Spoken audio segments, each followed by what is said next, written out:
Господи, Исусе Христе, Сине Божий, помилуй ме грешного. Во името на Отецот и Синот и Светиот Дух, шестата недела по Педесетница не повикува да размислиме за чудото на исцелувањето, на расслабениот во Капернаум, кое ни открива за силата на верата и Божјата милост.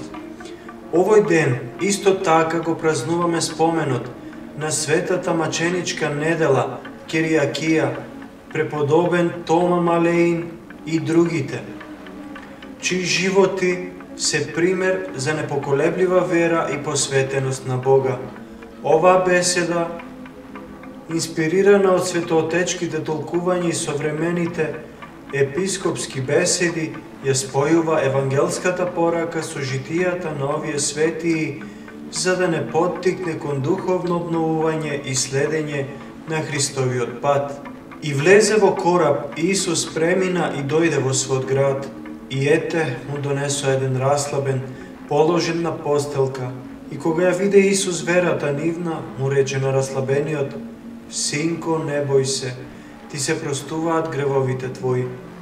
Тогаш некои од книжниците рекоа во себе: овој хули на Бога, а Исус, откако ги дозна мислите нивни, рече: зошто мислите зло во срцата своји? Што е полесно да се рече: ти се простуваат гревовите твои, или да се рече: стани и оди?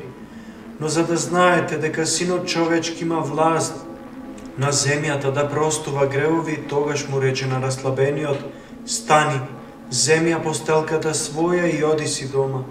И тој стана и си отиде дома, а народот кога го виде тоа се восхити и го прослави Бога, кој им дал таква власт на луѓето. Овој текст ни зборува за силата на верата, Божјата милост и Христовата власт да ги исцелува и телото и душата. Исус Христос прво ги простува гревовите на расслабениот, покажувајќи дека духовното исцеление е поважно од физичкото, а потоа го исцелува и телесното, потврдувајќи ја својата божествена власт пред сите.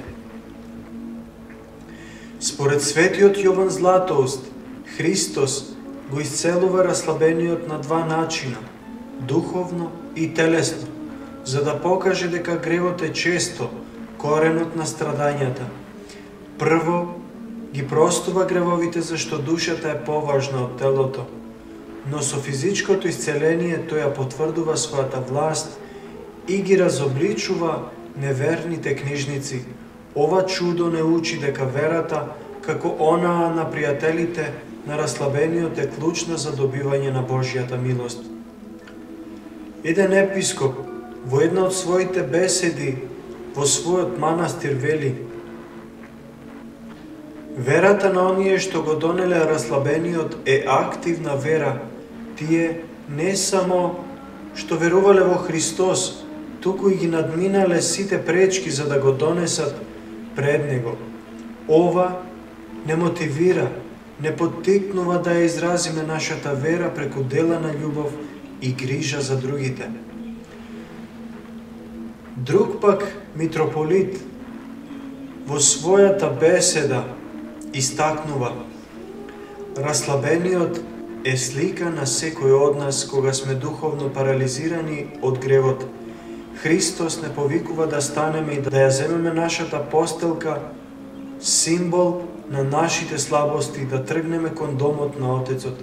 Оваа порака не насочува кон покаяние и духовно обновување.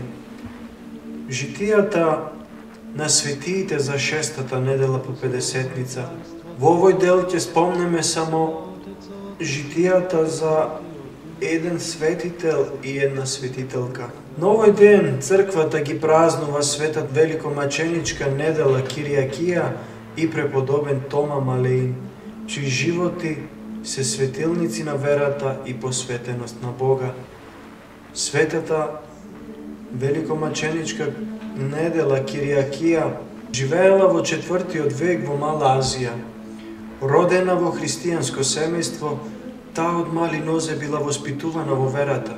Незините родители Доротеј и Евсевија ја посветиле на Бога нејзиното име Кириакија, што значи Господова или недела, го одразува нејзиното посветување на денот на Господовото воскресение. Кога била млада, таа била уапсена за време на прогонствата на царот Диоклицијан. Покрај заканите и мачењата, таа останала непоколеблива во својата вера, одбивајќи да се поклони на идолите. Според житието, таа била подложена на сурови маки, но Бог ја заштитувал, а незината храброст ги трогнала дури незините гонители. На крајот таа била обезглавена, примајќи го маченичкиот венец.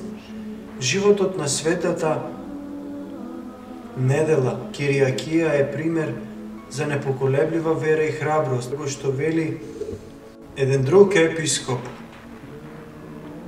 во една од своите беседи. Светата недела не учи дека верата во Христос е посилна од секое страдање. Таа го избрала вечниот живот, одбивајќи да се поклони пред световните идоли. Незиниот спомен не подсетува дека сме повикани да стоиме цврсто во верата дури и во искушенијата. Друг светител што се празнува во овој ден е преподобниот Тома Малеин. Тој живеел во 10 век, бил византиски војник кој го напуштил световниот живот за да стане монах. Роден во Константинопол. Тој потекнува од богато семејство, но го избрал патот на подвижништвото, живеејќи во планината Малеја во Пелопонес. Неговиот живот бил обележан со строг пост, молитва и смирение. Според житието, тој имал дар на чудотворство и пророштво, а неговата светлина привлекувала многу луѓе да дојдат кај него за духовен совет. Една од познатите приказни за светиот Тома раскажува како тој преку своите молитви спасил еден манастир од глад, предвидувајќи пристигнување на храна. Неговата смиреност и доверба во Бога го направиле вистински пример за монашкиот живот, како што вели светиот Григори Палама. Оние што се откажуваат од светот заради Христос, стануваат светилници за другите, покажувајќи го патот кон спасението. Евангелскиот текст и житијата на светиите кои денес се празнуваат, ни нудат три клучни поуки: верата, храброста и смирението. Верата како темел на спасението, под број 1. Верата на пријателите на расслабениот, кои го донеле пред Христос, е слична на верата на светата недела, која останала непоколеблива пред мачењата. Еден епископ вели: верата не е само збор, туку делување, како што пријателите на расслабениот го носеле со љубов. Така и ние сме повикани да ја покажуваме нашата вера преку дела. Под 2. Храброст во искушенијата. Светата недела не учи на храброст да исповедаме верата дури во најтешките моменти. Нејзиниот живот е подсетник дека Христос е со нас во секое искушение, како што бил со расслабениот, давајќи му сила да стане. Според еден митрополит, храброста на мачениците е вера во дело. Тие го победиле светот со својата љубов кон Христос. Под 3. Смирението како пат кон Бога. Преподобен Тома Малеин со својот подвижнички живот не учи на смирение и доверба во Божјата промисла, како што расслабениот со вера го примил исцелението. Така и ние преку смиреното покаяние можеме да ја примиме Божјата милост. Шестата недела по Педесетница не насочува да ја обновиме нашата вера, да бидеме храбри во искушенијата и да живееме во смирение пред Бога. Чудото на исцелувањето на расслабениот ни покажува дека Христос има власт да ги прости гревовите и да го исцели секое страдање. Животите на светиите не инспирираат да бидеме светлина во светот, следејќи го нивниот пример во вера и посветеност. Нека нивните молитви и Христовата милост не водат кон Царството Божјо. Амин. Господи Исусе Христе, Сине Божji, помилуй меня грешного.